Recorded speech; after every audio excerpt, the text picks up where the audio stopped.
listening to the Naked Bible Podcast. To support this podcast, go to www.nakedbibleblog.com. Welcome back once again to the Naked Bible Podcast. In a series of previous podcasts, we looked at several well-known creeds and how they articulate the doctrine of infant baptism, and juxtaposed what we found with how the same creeds describe salvation by grace alone through faith. We saw pretty quickly that there are significant internal contradictions when those two items are compared. The language is honestly muddled and confusing. Additionally, we saw how the creeds failed to think through the fundamental link struck by Paul in Colossians 2:11 and 12 between baptism and circumcision. I noted at the beginning of our series that if the two rites are theologically linked, then what you can or cannot say about one ought to be consistent with what you can and cannot say about the other.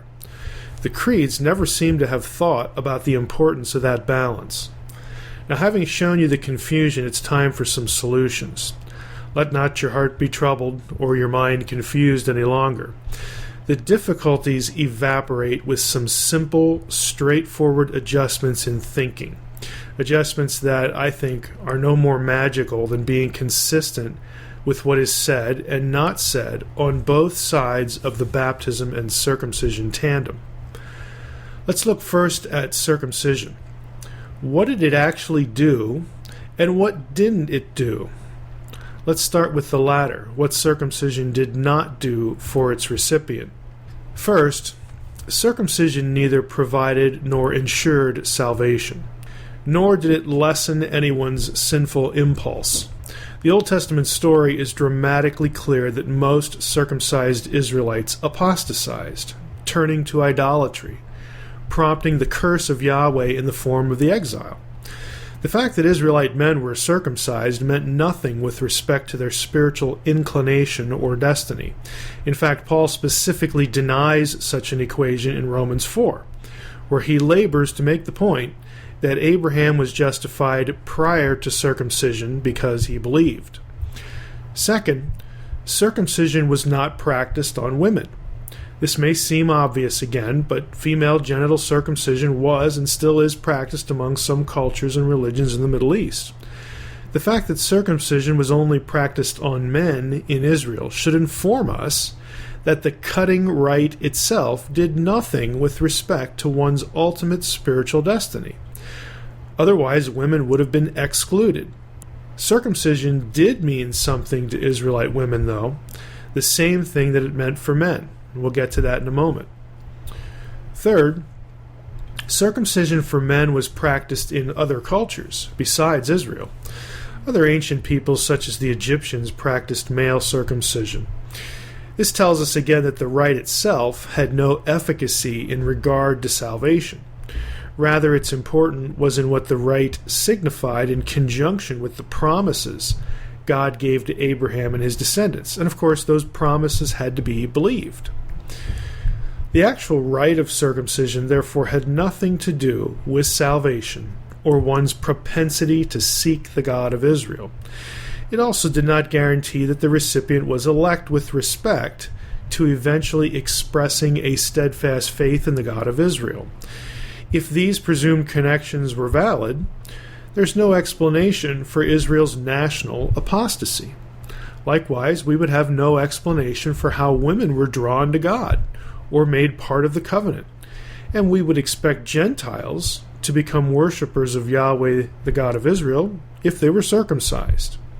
None of that makes much sense in light of what you read in the Old Testament. Now, what about the meaning of circumcision? So what did it accomplish? What was the point?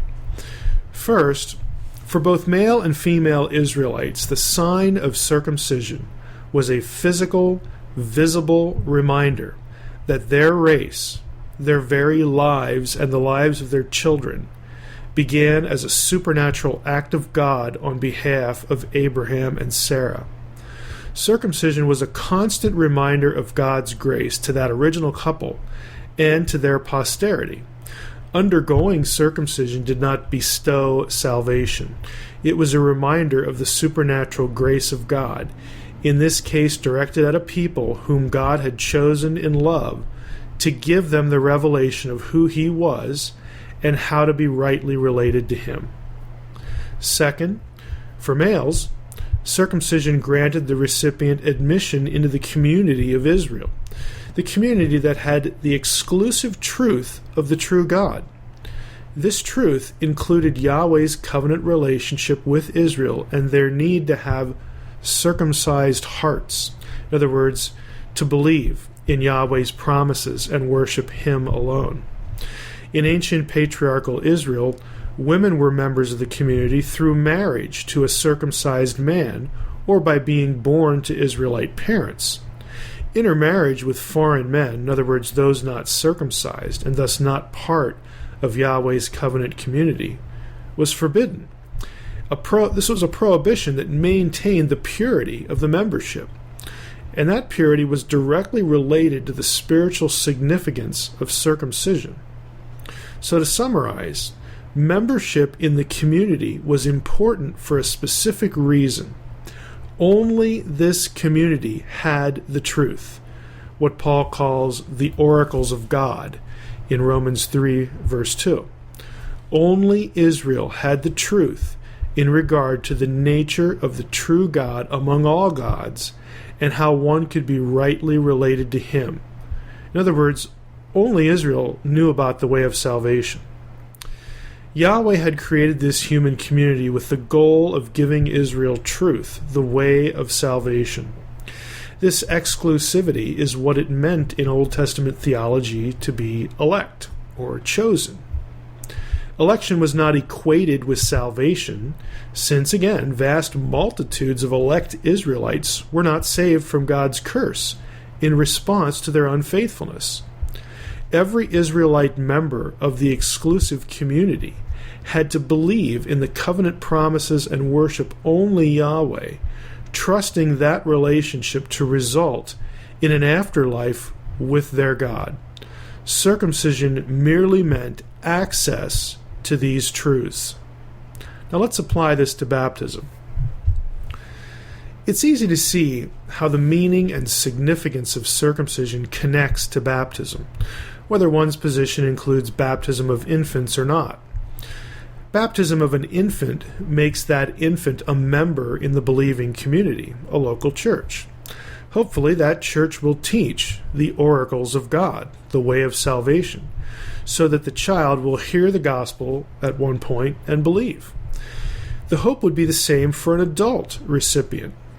When Abraham and his entire household, even his servants, were circumcised, the account does not tell us who believed in Abraham's God and who didn't.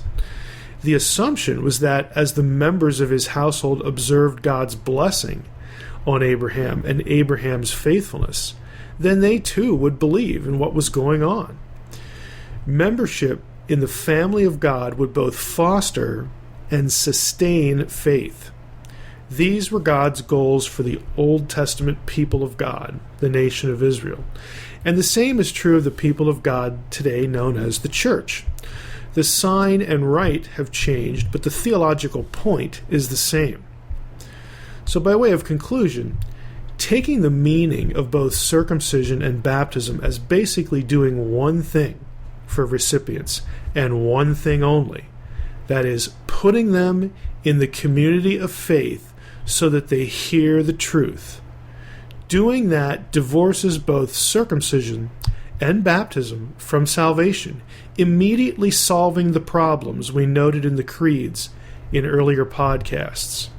This perspective simply looks at the text for what circumcision meant in the lives of Israelites regardless of gender. It isn't terribly complicated once we tear ourselves away from the creedal confusion and insist on the consistency of saying only about baptism what we can say about circumcision.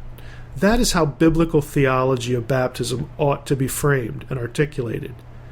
In the next episode, we'll put infant baptism aside and look at some other aspects of the doctrine. Thanks for listening to the Naked Bible Podcast. To support this podcast, visit www.nakedbibleblog.com. To learn more about Dr. Heiser's other websites and blogs, go to www.drmsh.com.